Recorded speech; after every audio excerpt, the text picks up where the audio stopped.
اعوذ باللہ نحمده ونصلي على رسوله الكريم اما بعد فاعوذ بالله من الشيطان الرجيم بسم الله الرحمن الرحيم رب اشرح لي صدري ويسر لي امري واحلل عقدة من لساني يفقهوا قولي۔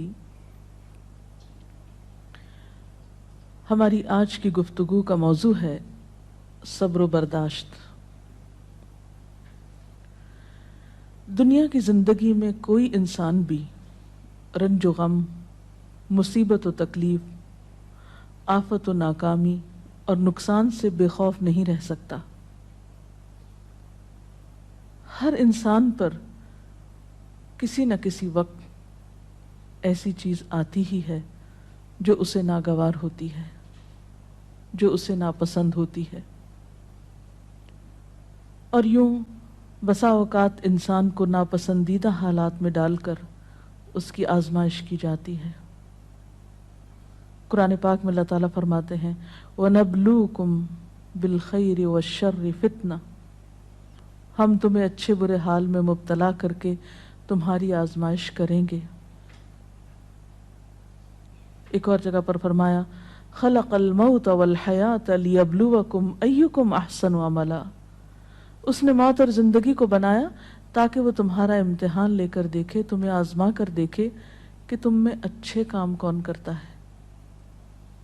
اچھے وقت میں، اچھے حالات میں اچھا بننا، موافق ماحول میں، خوشگوار حالات میں، یہ مشکل نہیں ہوتا، لیکن اس وقت اچھا بن کے دکھانا جب انسان پر ایسے حالات آئیں جو اس کے لیے تکلیف اور پریشانی کا باعث ہوں، اس کی مرضی کے مطابق نہ ہوں۔ ایسے میں ہی کسی انسان کا صحیح طور پر پتہ چلتا ہے کہ وہ دراصل کیسا انسان ہے۔ اب جب بھی کوئی مشکل آتی ہے یا مصیبت آتی ہے تو اس وقت انسان کے سامنے دو راستے ہوتے ہیں۔ ایک تو یہ کہ اس مشکل یا مصیبت کا صحیح طور پر مقابلہ کرے، اس میں مثبت رویہ اختیار کرے، صبر سے کام لے، اور دوسرا راستہ یہ کہ انسان اس پر چیخے چلائے، پریشان ہو، حواس کھو بیٹھے، مایوسی کا شکار ہو۔ اب ان دونوں راستوں کو دیکھ کر آپ خود فیصلہ کر سکتے ہیں کہ کون سا راستہ آپ کے حق میں زیادہ مفید ہو سکتا ہے۔ کسی بھی آنے والی مشکل یا آزمائش کو اگر انسان رب کا فیصلہ سمجھ کر قبول کر لیتا ہے تو اس صورت میں انسان کے اندر صبر آ جاتا ہے، اور اگر انسان مایوس ہوتا ہے، اس فیصلے کو قبول نہیں کرتا، اللہ سے ناراض ہوتا ہے، تو حاصل کچھ بھی نہیں ہوتا،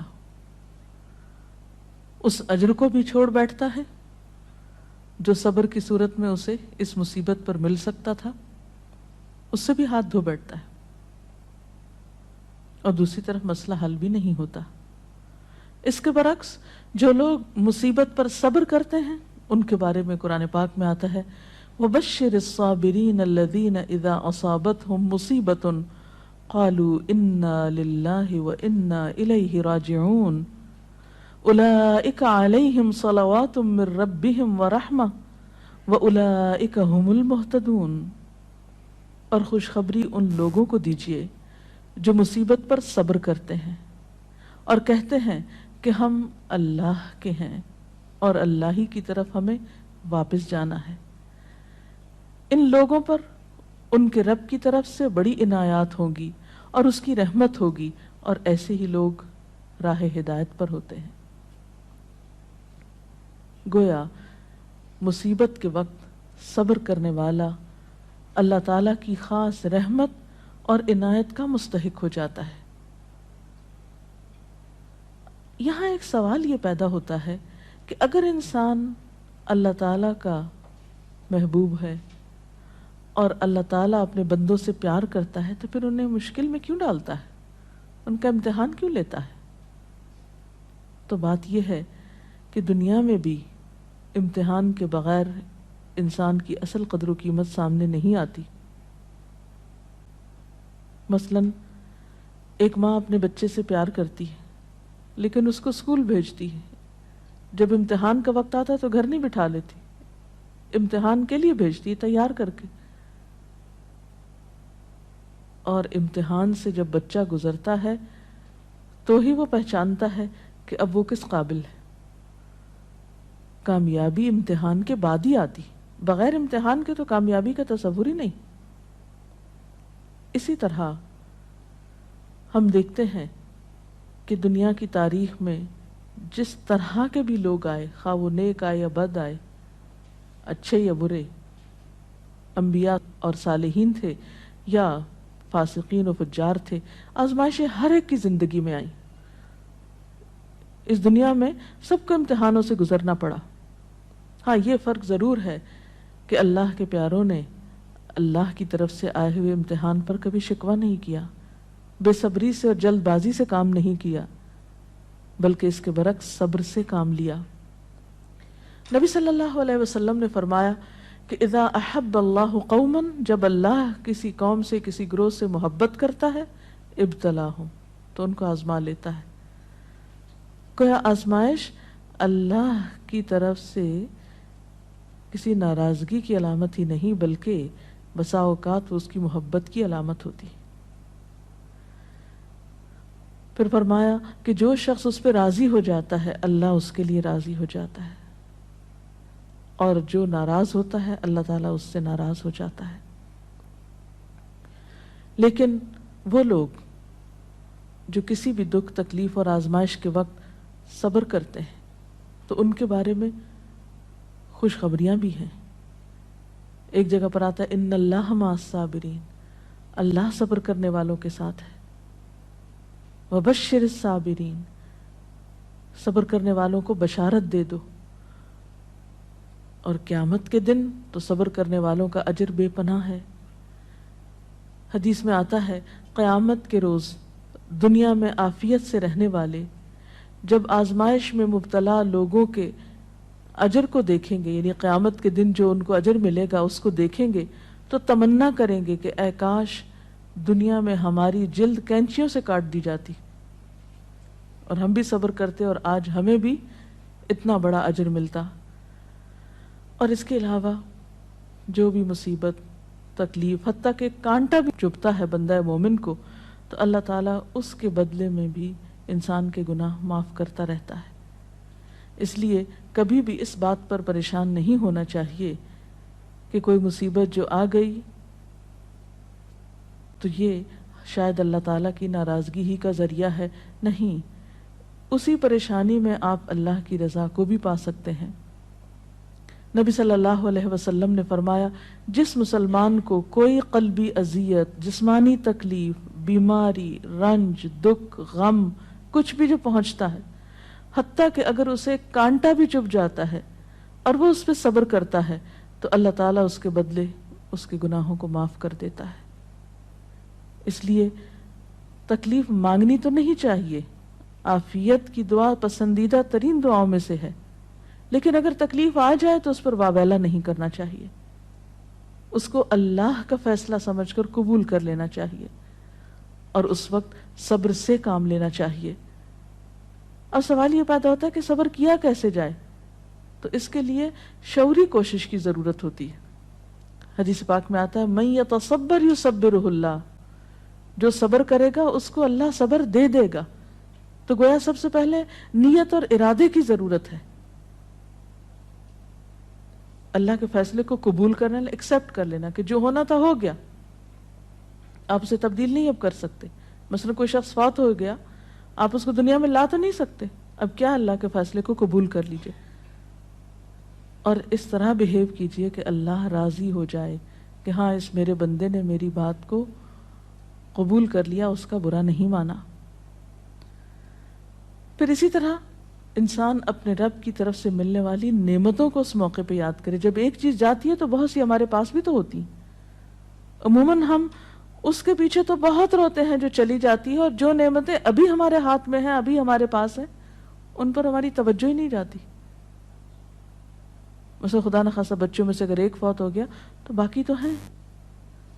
اگر خدا نہ خواستہ اولاد نہیں تو والدین تو ہیں، وہ نہیں بہن بھائی تو ہیں، صحت سلامتی عطا کی ہے، ساری نعمتیں اگر انسان ان کا احساس کرتا رہے، ان کا ذکر کرتا رہے، ان کو تسلیم کرتا رہے، تو انسان کے اندر صبر و رضا کی کیفیت پیدا ہوتی ہے۔ اور پھر اگر پھر بھی دل میں صبر نہ آئے تو ان لوگوں کے حالات پر نظر ڈالی جائے جو ہم سے زیادہ مصیبتوں کا شکار ہیں۔ اگر ہم کسی ایک بیماری میں خدا نخواستہ مبتلا ہیں تو ان لوگوں کو جا کر ہسپتالوں میں دیکھیے جو ایک وقت میں کئی ایک بیماریوں میں مبتلا ہیں۔ تو ہمیشہ تکلیف میں اپنے سے بڑی تکلیف والے پہ نظر ڈالیں گے تو اپنی بھول جائیں گے۔ اور اس کے ساتھ ساتھ یہ ہے کہ انسان کو دعا بھی کرتے رہنا چاہیے۔ قرآن پاک میں بھی ایسی دعائیں ملتی ہیں جیسے ربنا افرغ علینا صبرا وتوفنا مسلمین، ربنا افرغ علینا صبرا وثبت اقدامنا، ان دعاؤں کو بھی پڑھنا چاہیے۔ اسی طرح حضرت ابن عباس کا بیان ہے کہ نبی صلی اللہ علیہ وسلم جب کسی رنج و غم میں مبتلا ہوتے تو یہ دعا کیا کرتے تھے، لا الہ الا اللہ رب العرش العظیم، لا الہ الا اللہ رب السماوات و رب الارض و رب العرش الکریم۔ تو اللہ کا ذکر، اس کی دی ہوئی نعمتوں کا شکر انسان کے لیے صبر کے معاملے کو آسان کر دیتا ہے۔ اور حقیقت یہ ہے کہ صبر سے بڑھ کر کوئی چیز نہیں جو انسان کے لیے اتنی فائدہ مند ہو، جیسا کہ ایک بخاری کی حدیث میں آتا ہے، ما اعطی احد عطاء ما اعطی احد عطاء خیرا واوسع من الصبر۔ صبر کی توفیق سے بڑھ کر سمجھ لو کہ بہتر اور عمدہ نعمت کسی اور کو نہیں ملی۔ یعنی جس کو صبر کرنے کی توفیق ہو گئی، ہمت ہو گئی، تو سمجھ لیجئے کہ اس کو سب سے بڑھ کر نعمت مل گئی۔ یہ توفیق رب کی نعمتوں میں سے ایک بڑی نعمت ہے۔ اور ایک اور روایت میں تو صبر کو آدھا ایمان کہا گیا، صبر نصف الایمان۔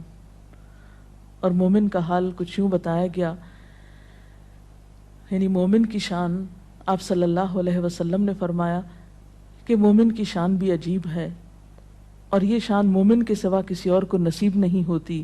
ان اصابتہ سراء شکر فکان خیر لہ وان اصابتہ ضراء صبر فکان خیر لہ، کہ اگر اسے راحت اور خوشی ہوتی ہے تو وہ شکر کرتا ہے، اس طرح اپنی نیکی کو بڑھا لیتا ہے، اور اگر اسے کوئی تکلیف پہنچتی ہے تو صبر کرتا ہے، اور اس سے وہ اپنے درجے بڑھا لیتا ہے۔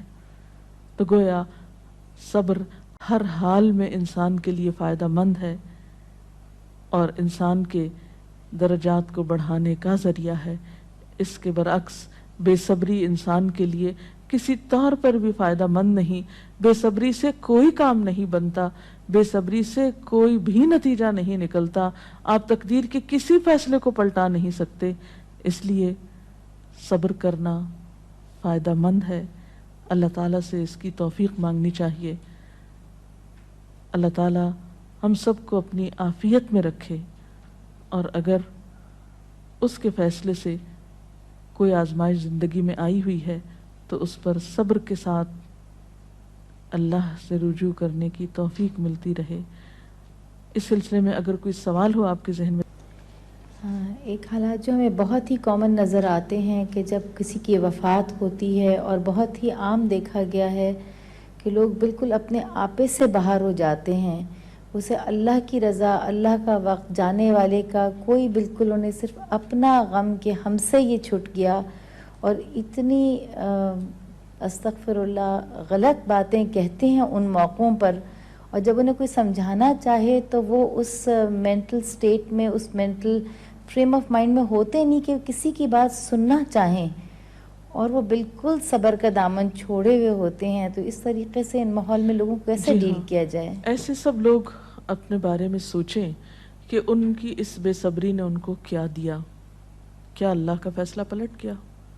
کیا اس بے صبری سے انہیں کوئی اجر ملا؟ کیا ان کی اس بے صبری سے دوسروں کو کوئی راحت ملی؟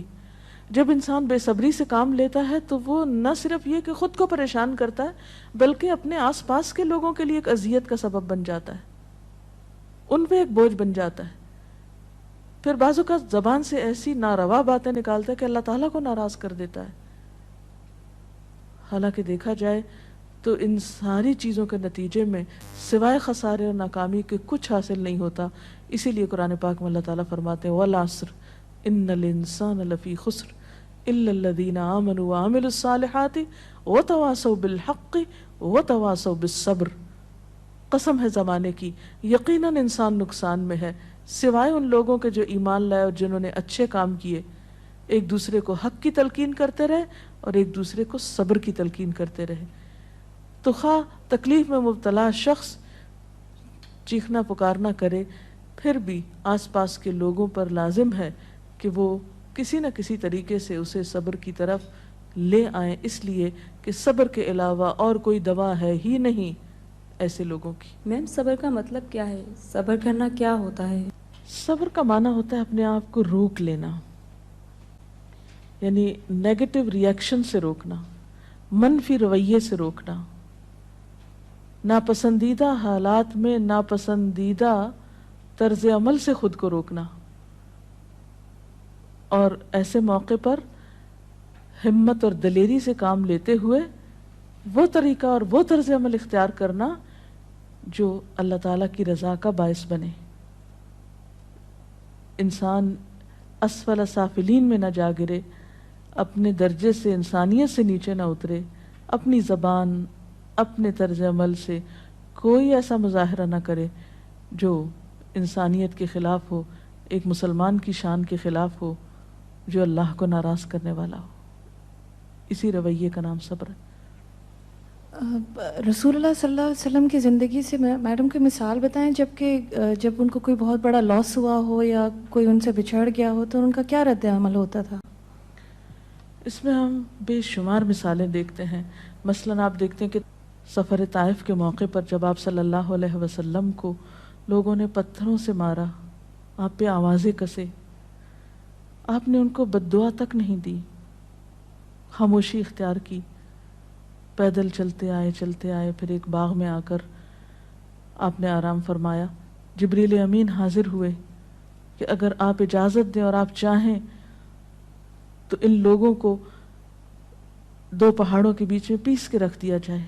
لیکن آپ نے اس موقع پر بھی کوئی بات ایسی زبان سے نہیں نکالی، بلکہ کیا فرمایا کہ اللہ ان کو ہدایت دے، شاید ان کی نسلوں میں سے کوئی ایسا شخص ہو جو ہدایت پا جائے. اور ہم دیکھتے ہیں کہ محمد بن قاسم اسی قبیلے سے تعلق رکھتا تھا جس کی وجہ سے سندھ فتح ہوا اور یہاں اسلام کا دورہ ہوا.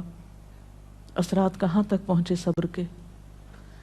اسی طرح اپنی اولاد کے معاملے میں آپ کے بیٹے ابراہیم، جن سے آپ کو بہت پیار تھا، جب وہ فوت ہوئے تو وہ آپ کی گود میں تھے اور آپ کے آنسو ٹپ ٹپ گر رہے تھے. لوگوں نے دیکھا تو کہا اللہ کے رسول صلی اللہ علیہ وسلم آپ بھی روتے ہیں؟ فرمایا کہ ہاں، یہ تو رحمت کی علامت ہوتی ہے. آنکھ آنسو بہاتی ہے، دل غمگین ہوتا ہے، لیکن زبان سے وہی نکلے گا جو اللہ کی رضا ہوگی، یعنی زبان سے کوئی ناپسندیدہ بات نہیں نکلے گی. اسی طرح جنگ احد کے موقع پر جب آپ کا دانت شہید کر دیا گیا، اس موقع پر بھی آپ نے کس طرح صبر و رضا سے کام لیا. تو گویا خواہ کوئی جسمانی تکلیف ہوئی آپ کو، یا اولاد کی طرف سے تکلیف اور غم پہنچا، یا اللہ کے راستے میں جب کہیں ستائے گئے، تو کسی بھی موقع پر آپ نے کبھی کوئی ایسا طریقہ اختیار نہیں کیا کہ جو اخلاق سے کم ہو. اسی لیے آپ کو یہ اعزاز نصیب ہوا کہ انک لعلی خلق عظیم، بے شک آپ اخلاق کی عظمتوں پر فائز ہیں. اور واقعی بہترین اخلاق اس وقت کسی کا پتہ چلتا ہے، اور بہترین اخلاق والا وہی ہو سکتا ہے جو ایسے موقع پر بہترین اخلاق کو ثبوت دے جب حالات اس کے موافق نہ ہوں، اس کے خلاف ہوں، اس کے نفس کو ناگوار ہوں، اس کے لیے تکلیف دہ ہوں، پریشان کن ہوں. جی کوئی اور سوال؟ یہ صبر کے معاملے میں ہم عورتیں جو ہیں عموماً بے صبری کا زیادہ مظاہرہ کرتے ہیں، خاص کر جیسے کہیں اموات ہو جائے یا کچھ ہو جائے. لیکن کچھ ایسی خواتین بھی ہوتی ہیں جو اس وقت بہت زیادہ صبر کرتی ہیں، لیکن پھر وہی ہماری جو ہم عورتیں جو ہیں اس وقت اس کو یہ تانا دیتی ہیں بہت سنگ دل ہے، سخت دل ہے، اور وہ الٹا اس کو متاثر ہونے کے بجائے، اس کو زیادہ اس کو کرنے کے بجائے اس کو تانے دے کے معاشرے میں اس کا جینا زیادہ.